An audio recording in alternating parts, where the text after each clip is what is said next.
Kapag nagnenegosyo ka sasabihin bakit di ka magtrabaho? Pag nagtrabaho ka naman sasabihin mas okay kung sariling negosyo.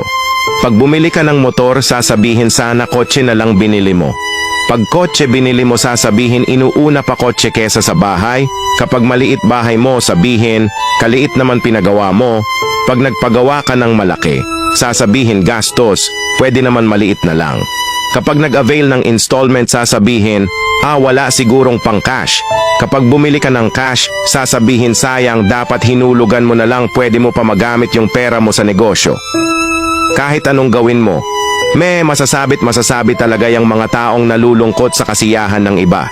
Kaya ikaw, bilhin mo gusto mo, gawin mo gusto mo, post mo, i-my day mo, pinagtrabahuhan mo yan, pinagpuyatan mo, pinaghirapan mo kung ano man yan, wala silang pakialam. Ubusin nila oras nila kakapuna sa'yo hanggang sa hindi na nila alam paano maging tunay na masaya kasi nabubuhay na lang sila sa buhay ng iba.